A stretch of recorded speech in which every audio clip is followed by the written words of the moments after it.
In the endless hush of midnight, beneath the shattered arches of St. Lysander's ruined chapel, the earth breathed secrets that had never known sunlight. Long before the museum came, before glass cases and electric lights, this place had been a sanctuary for the hopeless and the haunted.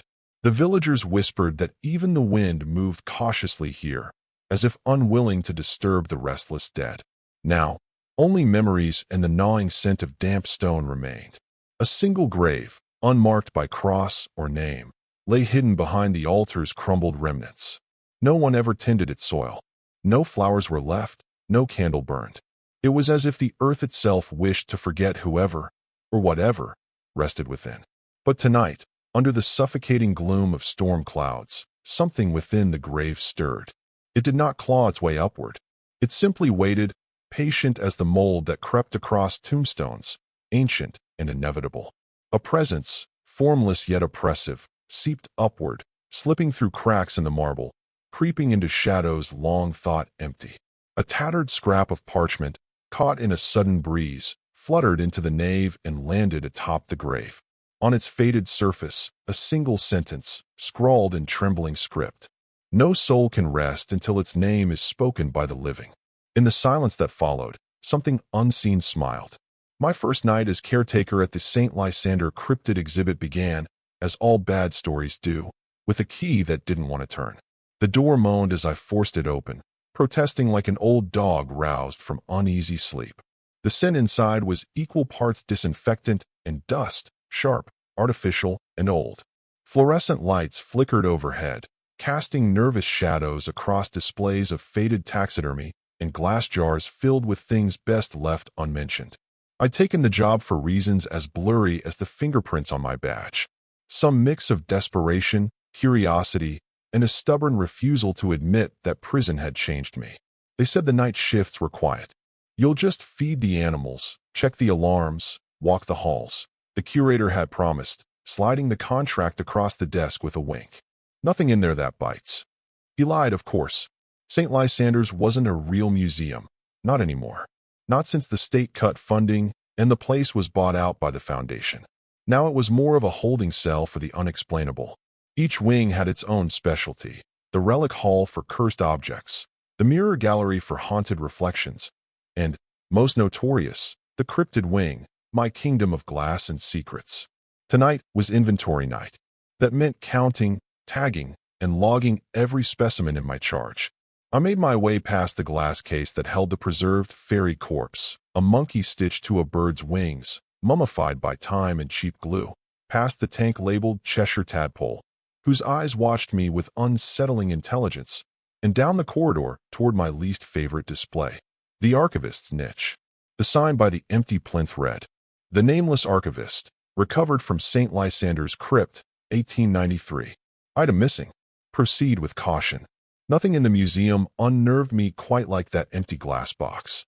No specimen, no photographs, just dust and a faint smell of old books and candle wax.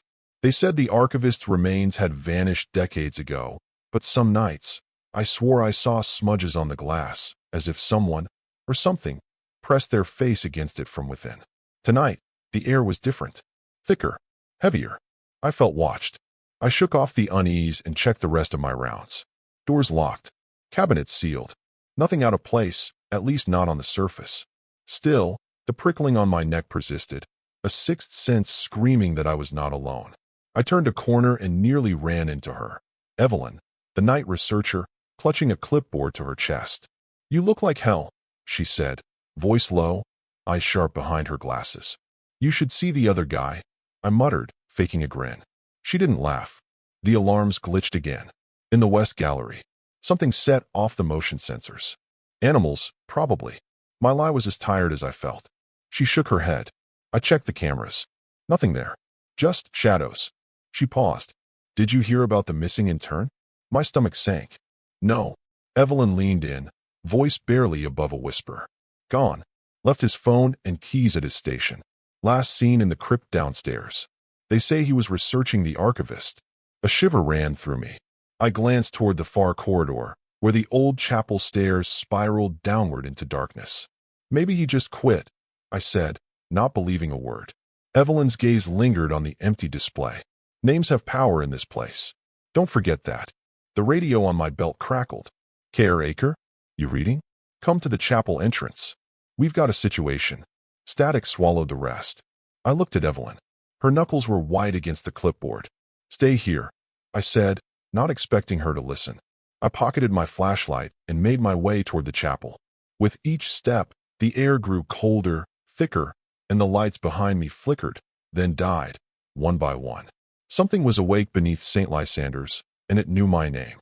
The old stone steps that led down to the chapel were slick with condensation, their edges worn to treacherous smoothness by centuries of uncertain feet. As I descended, the air thickened, heavy with mold and the slow rot of things forgotten. My flashlight's beams sliced through the darkness, illuminating flaking plaster saints and faded frescoes that stared down from the walls with sightless, judging eyes. The radio on my belt hissed and crackled again. Caretaker? Do you copy? Static, something down here. The voice was lost to static. I paused, straining to listen. Only the low thrum of my own heartbeat and the slow drip of water breaking the silence. At the bottom of the stairs, the chapel opened before me.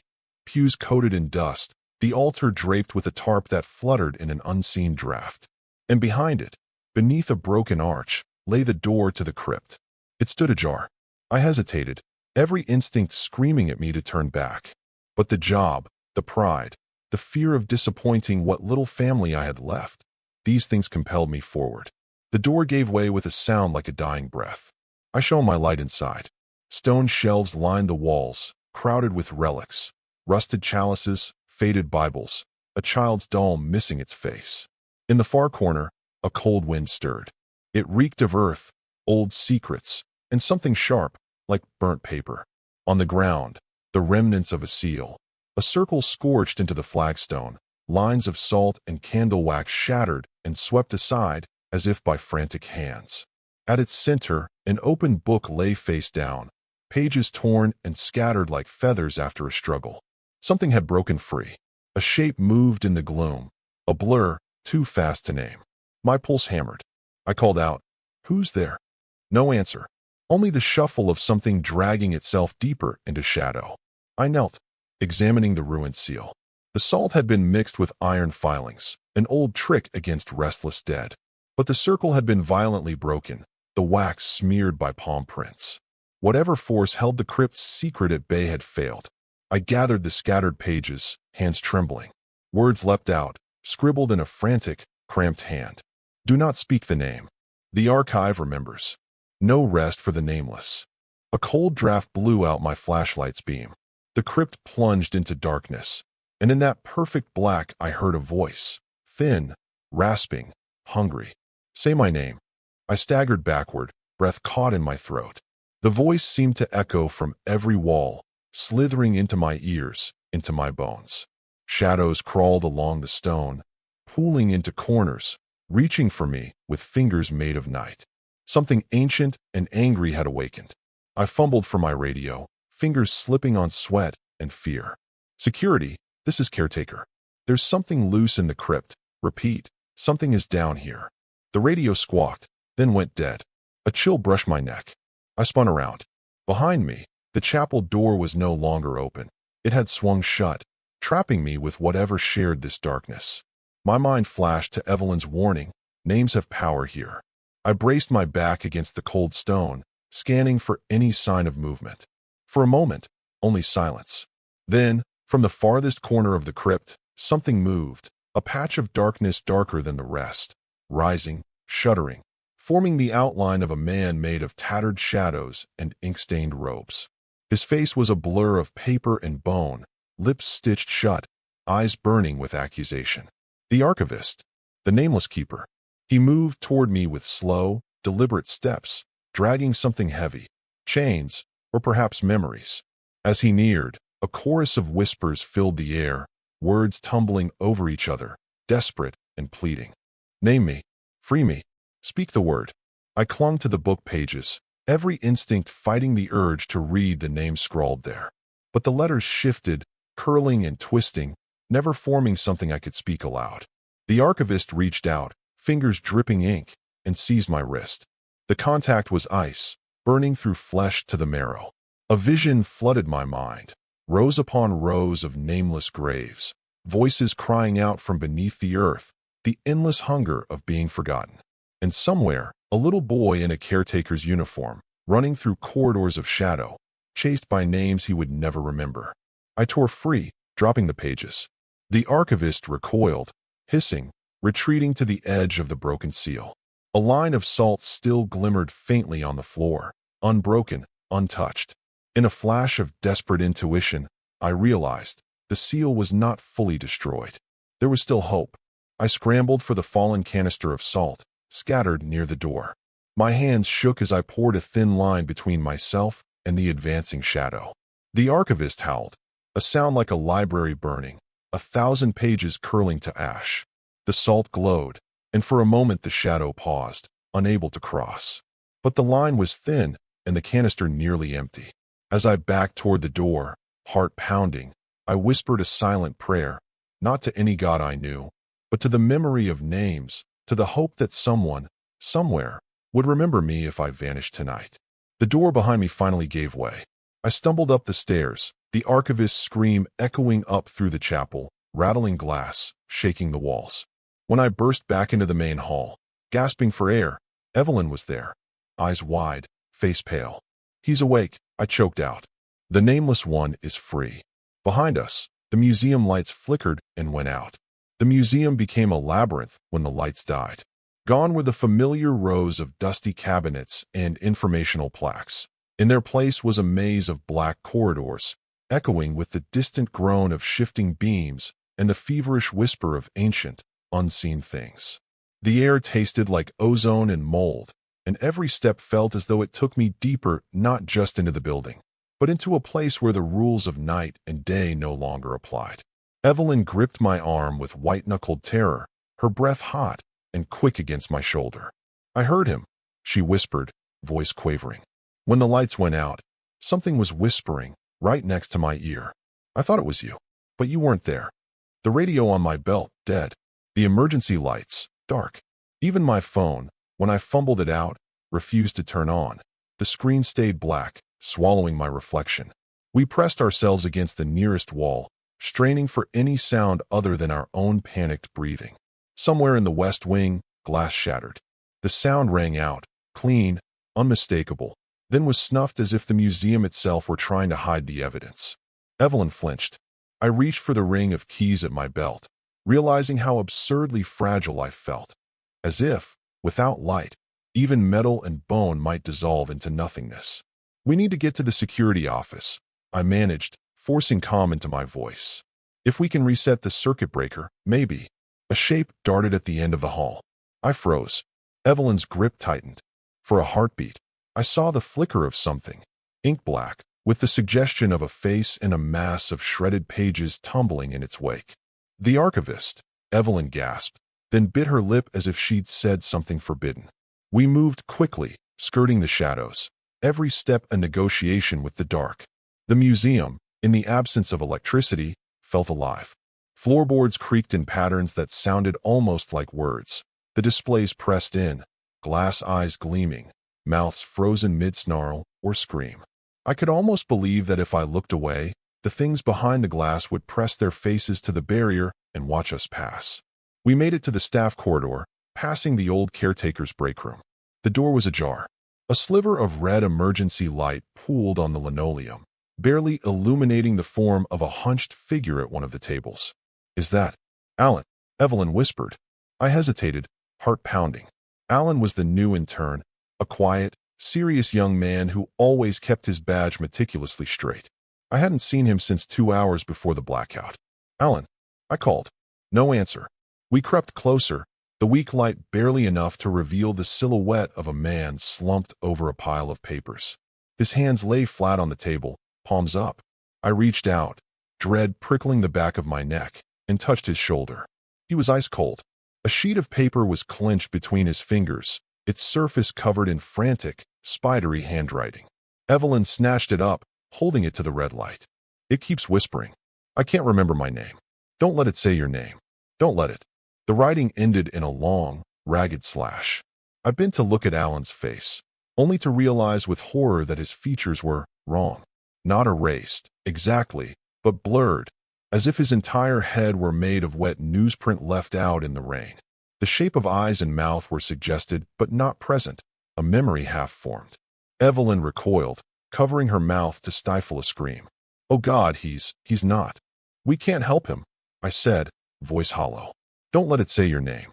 I looked back at the page, and suddenly, in the dim light, more words bled through, ghost letters emerging. "It knows me. It knows all my names. If you forget who you are, you're his. If you hear your name, run." A sudden scraping came from the hallway. Something moved, soft, deliberate, like feet sliding across the floor, but wrong. The lights flickered, then flared weakly to life for a split second, bathing the corridor in a ghastly yellow. For that instant, the Archivist stood at the far end, half in shadow, half in the flicker of dying bulbs. His face was an impossible patchwork of old paper and faded ink, holes where eyes should have been, ink oozing from the corners of his mouth. And in his arms, he cradled a bundle of papers that seemed to squirm, as if alive. Then the light vanished, and the figure was gone. Evelyn sobbed, clutching my sleeve. "Why is it taking them? What does it want?" "Names," I whispered. "It wants names. It wants to make us forget. If we forget who we are, we're nothing. Just blank pages for it to write on." She nodded, trembling. Somewhere above, in the old chapel, a bell tolled 13 times. The sound was muffled, yet it vibrated through the bones of the building and settled in the pit of my stomach. I knew then that Alan was not the first, and, if we didn't act soon, he would not be the last. I took Evelyn's hand. "We need to find the original records, the old ledgers, the Archivist's register. If there's a way to stop this thing, it'll be there. In writing, in a name." She nodded, and together, we stepped into the darkness once more, chasing the only thing that could save us from being erased, the truth of who we were. Evelyn and I stood frozen beside Alan's body, helplessness and cold dread sinking deep into our bones. The hurried words he'd scrawled still quivered on the page in his hand, a dying echo from someone about to be erased from every memory. I glanced down at my own hands, saw them shaking uncontrollably, the skin on my fingers pale beneath the feeble light. It struck me then just how afraid I was, so terrified I didn't even dare to speak my own name. "We have to go," I whispered, afraid that even the softest sound might draw the attention of something lurking in the darkness. Evelyn nodded, but her eyes remained fixed on Alan's body, or rather, on the blurred patch where his face should have been. "It took even the memory of his face," she murmured. "If we disappear here, there'll be no one left who remembers us at all." I pulled Evelyn from the room, unable to look back. Out in the hallway, the darkness pressed in from every direction, thick as tar. Old portraits lined the corridor, each face inside strangely faded, their eyes missing. Or was that only my imagination? We moved slowly, feeling our way by memory, heading for the old record archive, the place where guest books, staff ledgers, and lists of visitors from centuries ago were kept. Only there, we hoped, could we find the true name of the one who had become the Archivist, or discover any defense against him. At a bend in the east wing, the sharp tap of something against glass cut through the hush, soft at first, then rhythmic, then building to the sharp crack of breaking.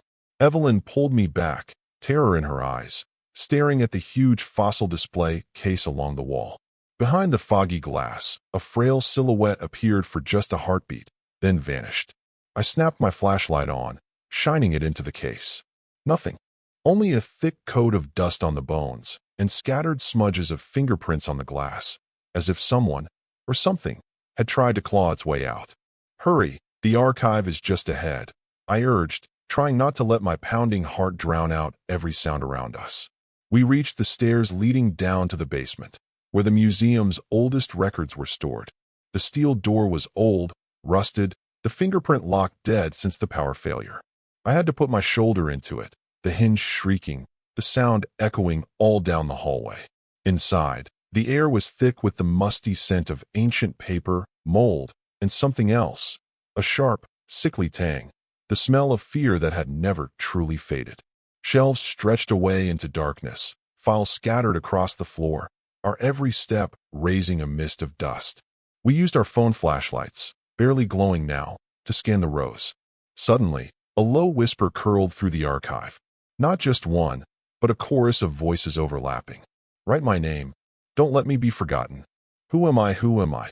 Evelyn shuddered and clung to my arm. Do you hear that? Don't answer. Don't say anything. I bit down hard on my tongue, rifling through a rotting drawer. My hand closed around an old leather-bound register, the faded label just legible. Registry of St. Lysander's Personnel, 1880 to 1894. I flipped through the pages quickly.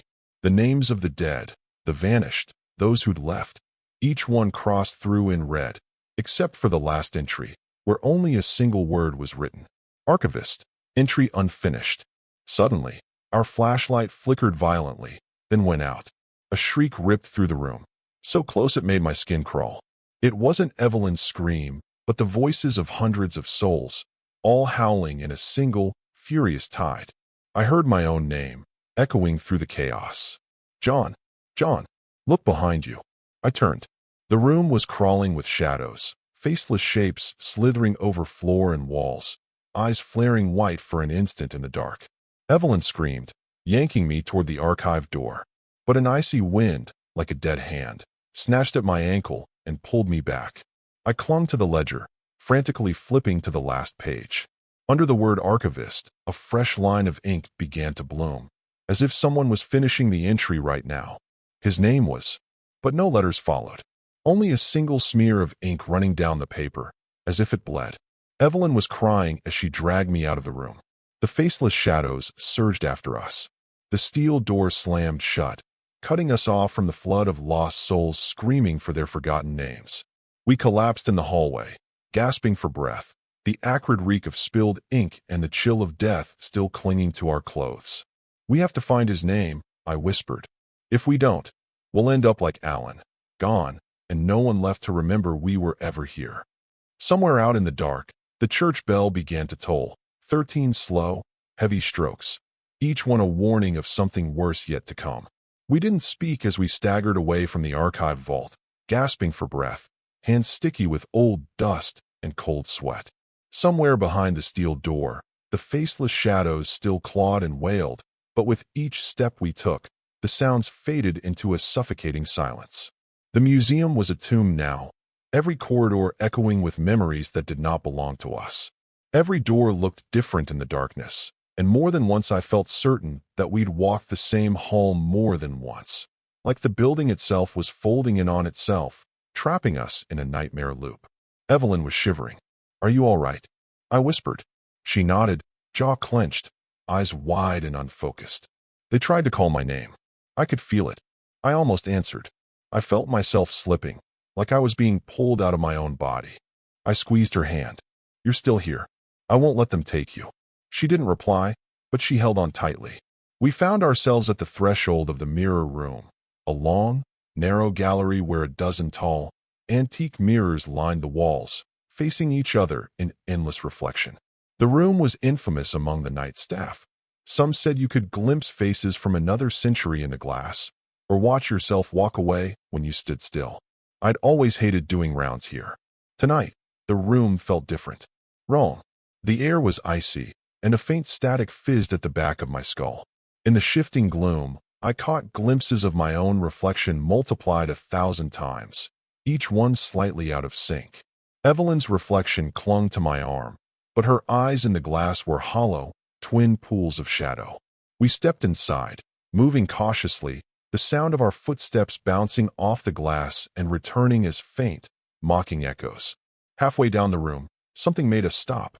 One of the mirrors, an ornate Victorian monstrosity, was fogged over from the inside. The condensation swirled and shifted as if something behind the glass was breathing, waiting. Scrawled backward, in streaks of grime, were words I could barely read.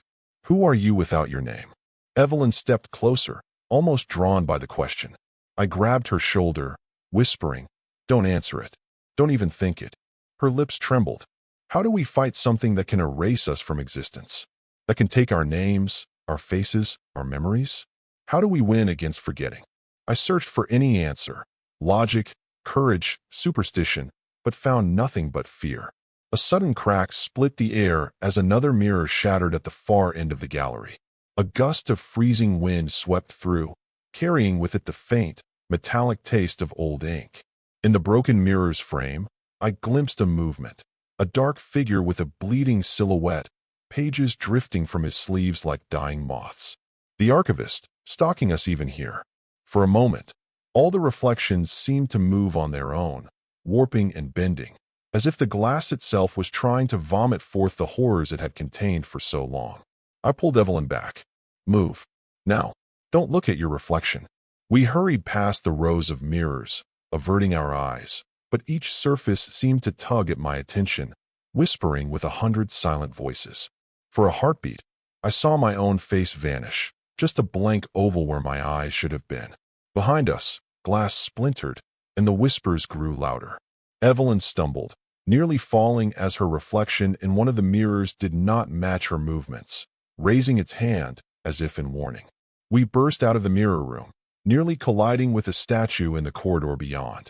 Heart pounding, I pressed my back to the cold stone wall and slid to the floor, clutching the old registry book to my chest. Evelyn joined me, breathing ragged, eyes wet with terrified tears. For a long moment, we sat in the dark, surrounded by silence and the distant sound of glass settling. Evelyn finally spoke, her voice just a shiver. He's everywhere, isn't he? In the shadows, in the mirrors. If we don't find his name soon, he'll take us too. I can feel him, like he's already inside my head. I nodded, voice hoarse. We have to keep going. We have to search the oldest part of the museum, the chapel itself. If there's any clue left, it'll be down there, in whatever's left of the original crypt. Evelyn wiped her eyes, steadied her breath, and nodded. Together, we stood and faced the darkness once more, knowing the next step could erase us from the world forever or grant us the secret to reclaiming ourselves. And behind us, in the mirror room, our reflections kept watching, waiting for us to look back. We kept moving, navigating the twisting back corridors behind the public galleries. The lights were still dead, plunging the museum into a darkness that felt alive, like it was listening to every breath, every hurried footstep. My nerves were raw, senses sharpened to the point of pain. Even Evelyn's voice, when she spoke, sounded like it belonged to someone else. We can't keep running, she said, gripping my arm. If we don't find that name soon. She stopped. Something had changed in the air, as if a storm had rolled in, electricity prickling at my skin. The floor beneath us was humming. I smelled something wild and animal, familiar in a way I could not place. Then a voice, deep, ragged, with a rasp that was not quite human, echoed from the darkness. Names aren't the only thing that can be stolen here, you know. I froze, heart pounding. From the shadows emerged a figure, a man, tall and broad-shouldered, dressed in a caretaker's uniform so old it might have been from the museum's opening day. His face shifted subtly, eyes changing color as he approached, jawline flickering between sharp and soft, as though even his bones refused to stay in one shape. "Who are you?" Evelyn demanded, stepping in front of me. He smiled, revealing teeth just a bit too long. "Call me Miles. Or call me whatever you want. It won't matter to him. Archivist can't take what doesn't belong to this world." He sniffed the air, gaze flicking over the registry book I clutched. "You two look lost. Or maybe just marked." He circled us, his footsteps silent on the tile. "I watched you in the mirror room. Almost lost yourselves, didn't you? That's how he gets you. Not with claws, but with forgetting. If you lose track of who you are, even for a moment, you're his. Are you with the staff?" I managed. He chuckled, a low, animal sound. "In a manner of speaking. I've been with St. Lysander's longer than any staff you'll find on a payroll. Long enough to learn a few tricks of my own." He cocked his head. "But you, caretaker and researcher, you're not like the others, are you? Still holding on to your names, your memories. That's dangerous, down here." I realized, suddenly, that he was not entirely solid. The edges of his body shimmered, his outline bending and twisting, sometimes stretching into something inhuman, a hunched animal, a coiling shadow, a blur of feathers and fur. "A shapeshifter," Evelyn breathed, awe and fear in her voice. Miles bowed theatrically, a relic of a different era. Some of us are harder to catalog than others. For the first time, a flicker of hope burned in my chest. Can you help us? I asked. Do you know the Archivist's name? Miles' smile faded. Names have power, especially here. The Archivist, he was the first to be nameless. He made a bargain, traded his own name for immortality between worlds. Now he wants to make all of us like him, blank, erased, forgotten. He leaned in closer, eyes flashing gold. But he's not invincible. His name still exists, somewhere, buried in this place. I've seen it, in flashes, hidden in the original church records, the oldest books in the crypt, or maybe carved where no one dares to look. But you'll need more than courage to find it. You'll need to keep hold of yourselves. He paused, glancing at the registry book. If you read the wrong name, or answer when he calls, you'll be lost. Only memory, and we can anchor you here. And perhaps, he trailed off, reaching into his pocket and producing a small, battered object, a silver locket, tarnished and ancient. This belonged to the last person who tried to break his curse. She failed, but she left something behind, a memory strong enough to hurt him, if you're brave enough to use it. He pressed the locket into my hand. Don't open it until you stand before him, Miles said quietly.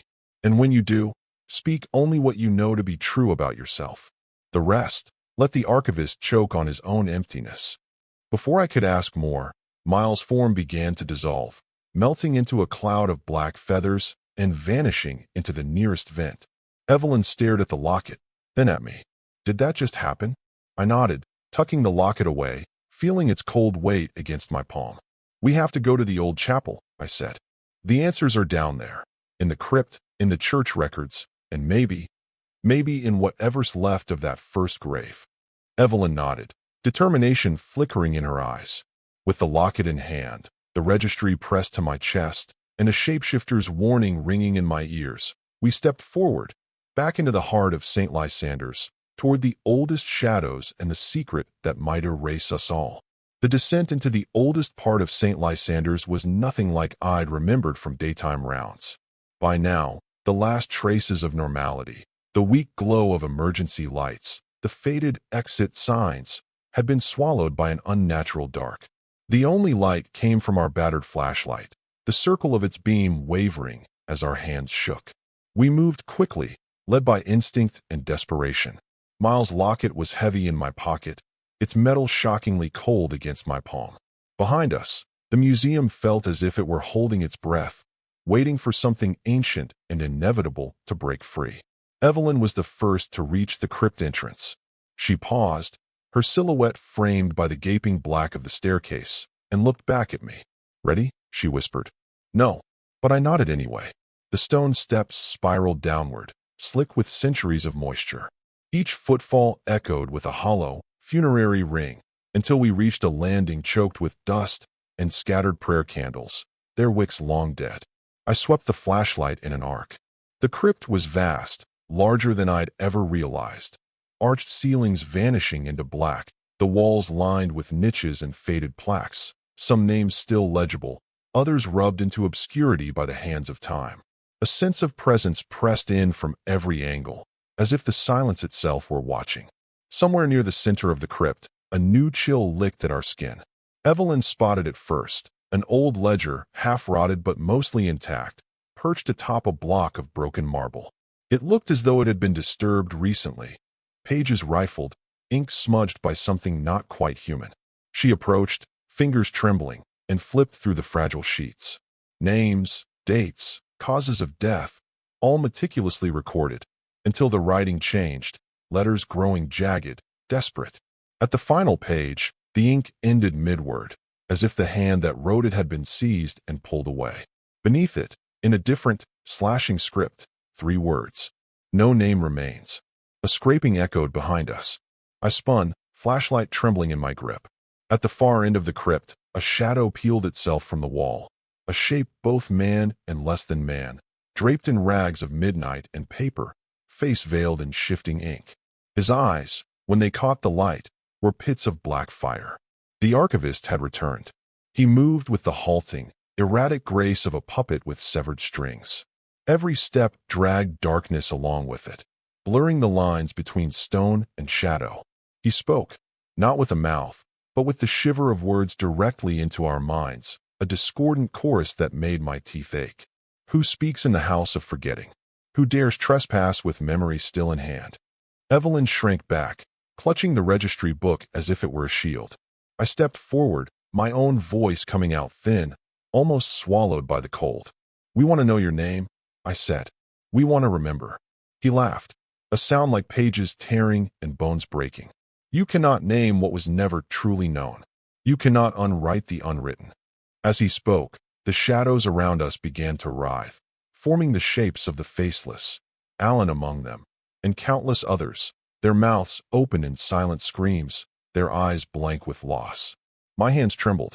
In my pocket, the locket seemed to pulse, an icy rhythm matching my heart. I remembered Miles' words. "Speak only what you know to be true about yourself. Let the archivist choke on his own emptiness." Evelyn's voice, small but steady, broke through the terror. "You were not always nameless," she said. "Someone remembered you once. There's a record, there's a grave.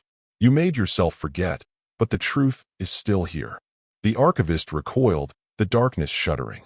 I fumbled for the locket, pulling it free. Its surface was etched with words I hadn't noticed before, so faint they were almost lost in tarnish. "Memory is a blade." As the archivist advanced, his voice rose to a furious, mind-splitting howl. "Speak. Say my name, or lose your own forever." Evelyn and I locked eyes. Together, we stepped into the circle of his shadow, holding the registry and the locket, reminders of our lives, our identities. And we prepared to face the nightmare at the heart of St. Lysander's, knowing we could be erased, knowing the only weapon left to us was our refusal to forget. The archivist lunged, and the past and present crashed together in a storm of voices, names, and the desperate struggle to be remembered. For a moment, the world fractured. The archivist's shadow enveloped us, swallowing light and sound. It was as if we had stepped not merely into darkness, but out of reality itself, out of time, out of all the words ever written about who we were. I felt the stone floor vanish beneath my feet. I tumbled through a cold, ink-black emptiness where whispers filled the air like moths flitting against glass. I reached for Evelyn, and for a terrifying second my own hands seemed to dissolve into smoke, the lines of my fingerprints unraveling.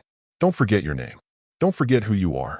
Somewhere far away, Evelyn called for me, her voice thin, as if echoing down a long, dark corridor. "Don't answer him. Hold on to yourself, remember." But the archivist's voice was everywhere, seeping into my mind, twisting my memories into strange, broken shapes. "You are nothing. You are forgotten. Let me write you anew." Shadows pressed close. For a moment, I caught glimpses of lives not my own, a nurse cradling a dying child, a priest in the ruins of the chapel, a row of nameless men and women kneeling before an empty grave. Each time, the faces blurred, the voices faded, the names lost. The void shimmered, and suddenly I stood before a massive desk, ancient and warped, covered with parchment and ledgers, ink-stained quills and broken seals. The archivist loomed behind it, his form shifting and formless, the suggestion of a mouth curling into a sneer. He slid a blank page across the desk toward me. "Sign your name," he whispered. "It's all you have left." I looked down. My own name would not come to mind. I searched for the letters, but they slipped away, replaced by gibberish, by nothing at all. Evelyn materialized beside me, her eyes wild with fear and anger. "I won't let you take him," she shouted. She slammed the registry book onto the desk, the sound echoing like a gunshot through the nothingness. "We remember. We have names." The archivist recoiled, his form flickering, paper-thin hands stretching toward the registry. But I saw, on the book's open page, not my name but dozens of others, names written in frantic, terrified script, then scratched out, erased. This is how he wins. Not with violence, but with forgetting. I reached for the locket Miles had given me, pulling it open with trembling fingers. Inside, instead of a photograph, was a single scrap of parchment, bearing one word in careful script. Anselm. At that instant, a tidal wave of memories crashed into me, not my own, but memories that did not belong, yet were true. A boy tending the library in St. Lysander's, long before the museum. A man weeping over lost records as plague swept the city. A last desperate prayer, scrawled into a journal. "Let me be remembered. Let my name live on, even if I forget myself." The archivist screamed, a sound of agony and hope all at once. "Do not speak it. I am not that boy. I am not." But I understood. This was his curse, to erase and be erased, to hunger for remembrance, but run from it. I closed my eyes, clutching the locket and focusing on the memory, not of horror, but of kindness, the boy who became the archivist, and the prayer he had made in the hour of despair. I spoke, and my voice carried through the void. "Your name is Anselm. You were the archivist of St. Lysander's, and you are remembered." The darkness convulsed. The archivist's form fractured, ink pouring from his eyes and mouth. All around, the nameless shadows paused, their blurred faces turning, as if longing for the sound of their own lost names. Evelyn held tight to my hand. "We see you," she whispered. "We remember." The void trembled, as if the museum itself were exhaling for the first time in a century. Light pierced the black, scattering the shadows. The archivist, Anselm, fell to his knees, a boy again for a heartbeat, tears streaking his ink-stained cheeks. He looked at me, and for a moment I saw gratitude, sorrow, and relief mingle in his eyes. "Thank you." And then, with a whisper like turning pages, he was gone. The world snapped back into place. We were on the floor of the crypt, dust swirling around us, the old registry glowing faintly where the locket had touched it. Above, the chapel bell rang once, clear, true, and for the first time, not at all ominous. Evelyn and I sat in stunned silence, breathless, as dawn began to seep through the cracks in the stone. We had survived the archivist's void, but around us, the museum was still full of shadows and secrets, some remembered, some waiting to be found. The crypt felt changed, emptier, but not entirely safe. The archivist was gone, but his absence felt like a pressure released from the walls, leaving behind a brittle hush. Dust hung in the sunbeams, swirling like forgotten prayers. I sat beside Evelyn, clutching the open locket, my hands still trembling from the encounter. We stayed there, side by side, until our breathing slowed and our thoughts began to settle, as if surfacing from a nightmare. Only then did we notice the strange, silvery line glimmering across the crypt floor. So faint at first, it might have been a trick of the light. But when I blinked, it remained, a thread, impossibly thin, weaving its way through the stones, up the stairs, and out into the museum's gloom. Evelyn saw it too. "Is that the thread?" I said quietly. "Like in the stories, what ties everything together?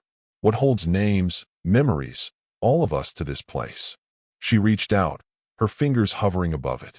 The thread hummed, vibrating softly in the air, and I felt a pull behind my navel, an ache, as if the world itself were inviting us to follow. Suddenly, the radio at my belt crackled to life. Static. Then, faintly, "Caretaker, can you hear me? Is anyone?" It was the security chief's voice, desperate, distorted. "Staff missing. The rooms don't match the map anymore. People are forgetting who they are. If you're there, follow the transmission died." Evelyn looked at me, eyes shining with new fear. "He's not the only one who was lost. The whole museum, maybe everyone who's ever worked here." Her words trailed off as the thread pulsed, brightening, and a subtle chorus of whispers drifted from it. Dozens of voices, some I recognized, some I didn't. Some sounded like Alan. Some sounded like myself, but older, or younger, or impossibly far away. I rose shakily to my feet. It's not over. The archivist wasn't the end. He was only the first. There's something about this place, something that wants all of us unmoored, drifting. Evelyn brushed dust from her knees. "What do we do?" "We follow it," I said. "We follow the thread." We stepped out of the crypt, the museum around us echoing with attention that was somehow sharper now, more awake. The thread led us through empty galleries, past the silent, shattered mirror room, where our reflections now watched us with sad understanding, and up into the old administrative wing, long sealed off and half forgotten. The further we followed, the more the world seemed to thin. The familiar angles of the hallways dissolved, doors leading to places they never had before, stairwells looping in impossible directions. The museum was coming undone, reality itself bending around the pull of the thread. We passed through a gallery where figures in faded portraits seemed to turn their eyes after us, their painted mouths mouthing silent warnings. At the far end, A door stood ajar. Beyond it, the thread vanished into a haze of shimmering air, like sunlight on water or a mirage above hot stone. Evelyn hesitated. What if we step through and forget ourselves? I squeezed her hand. Then we hold on. To each other. To what's true. Together, we crossed the threshold. We stepped into a space that wasn't a room at all, but a corridor of memory, an endless hallway where time and identity wove together in glimmering strands. All around us, suspended like dewdrops, were moments.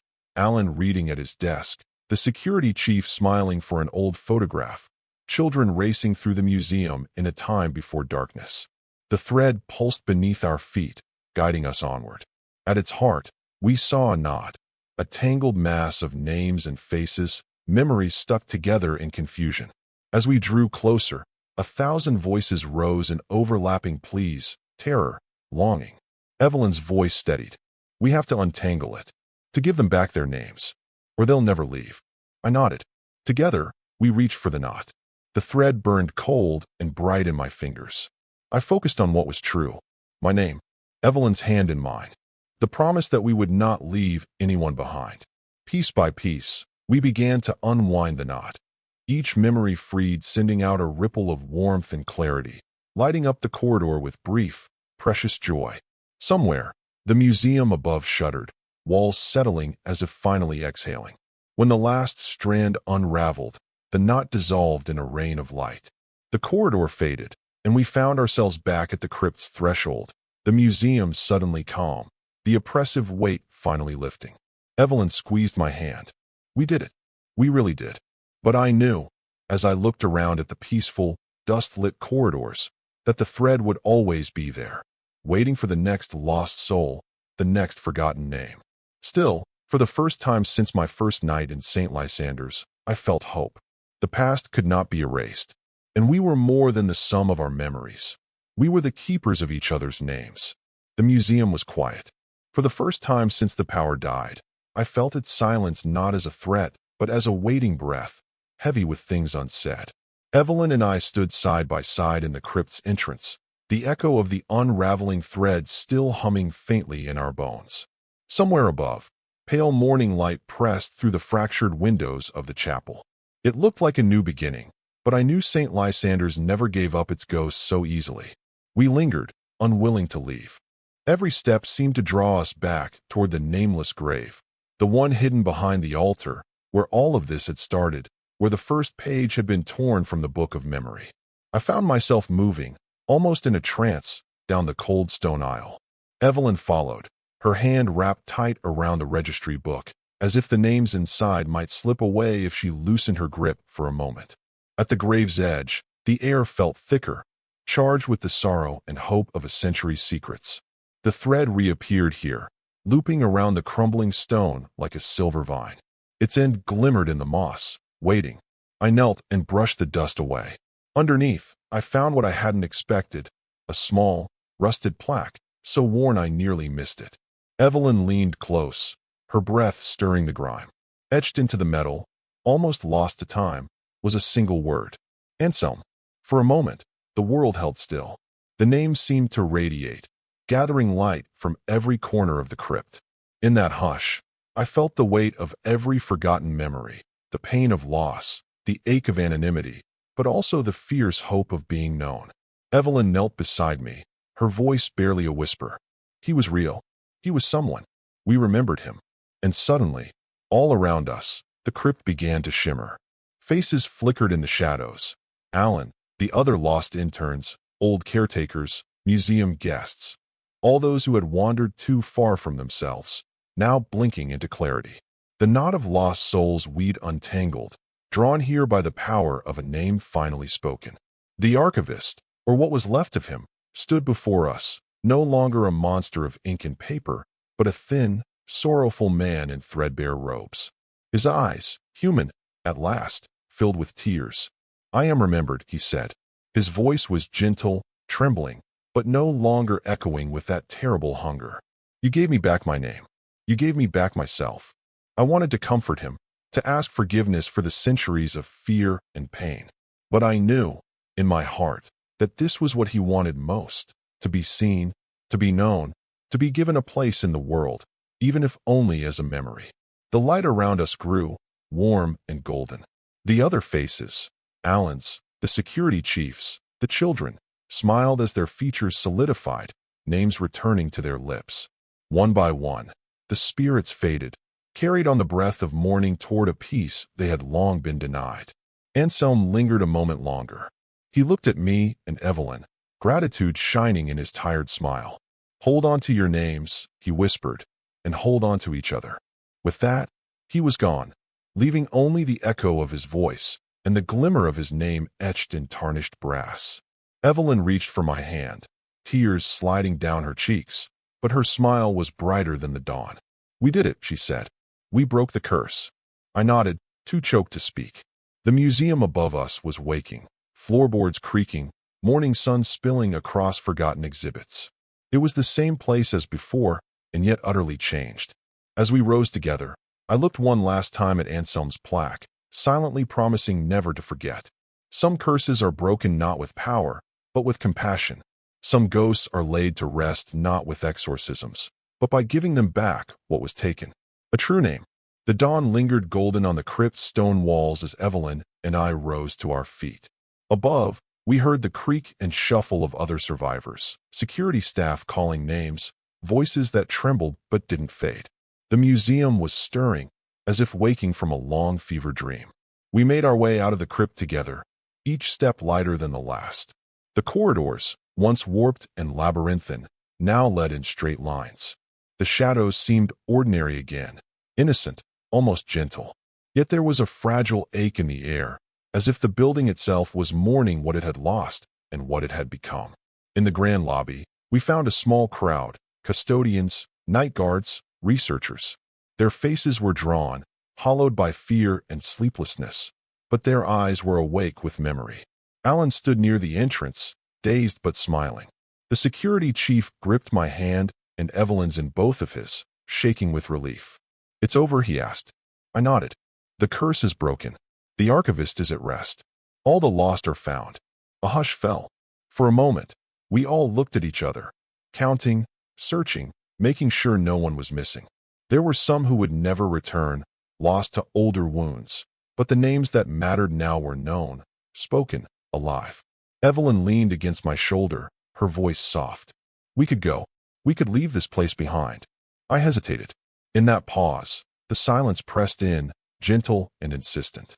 I felt the echo of the thread, faint but present, woven now not of sorrow, but of memory and care.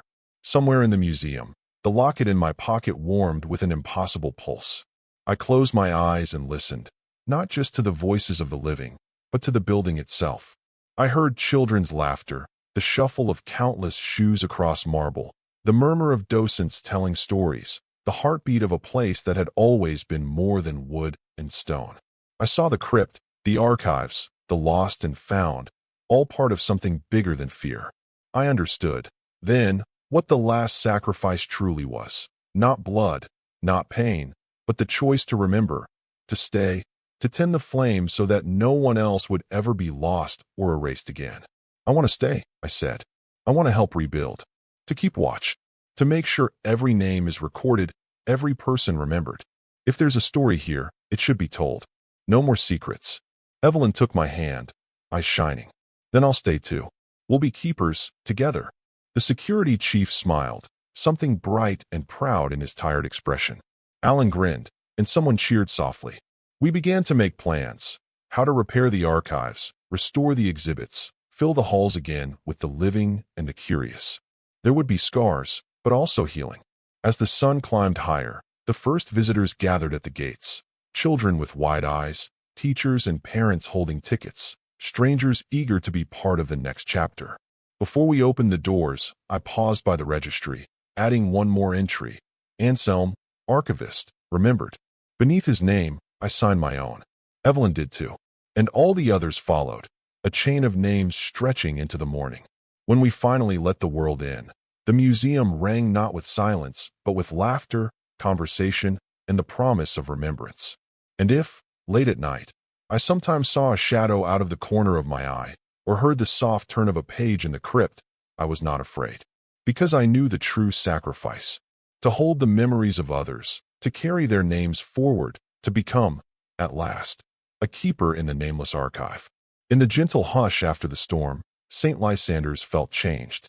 The old museum stood as it always had, stone and wood beneath the filtered light, but something in the very air was lighter, no longer burdened by forgotten cries and restless shadows. The curse was gone, and with it, the endless hunger of the nameless. Visitors returned, laughter echoing where silence once reigned. Names were spoken, stories retold. Every night, I walked the halls as a caretaker not just of relics, but of memory, recording every new face, tending the archives, ensuring no name ever faded without a trace. Sometimes, as dusk fell, I would pause by the crypt, fingers tracing the worn brass plaque. Anselm, the true name, at last remembered. There, I would leave a white flower or a page from a journal, honoring not just the archivist, but all the souls who longed to be known. Evelyn remained by my side. Together, we built a new tradition.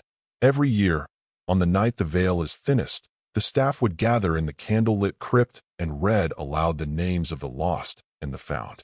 And for that one night, it always felt as if the walls themselves were listening, grateful, at peace. I know now that memory is its own kind of magic. To be forgotten is a fate worse than any haunting, but to be remembered, even by one heart, one voice, one page, is to endure. If you ever visit St. Lysander's, look for the old caretaker and the woman with the lantern. Ask them for a story, and they'll speak of names and ghosts and the promise that no one, living or dead, deserves to vanish into silence. Because in the end, the greatest horror is not what waits in the dark, but what is lost when we forget to remember. And as long as we hold each other's names, no shadow can claim us. Not ever again.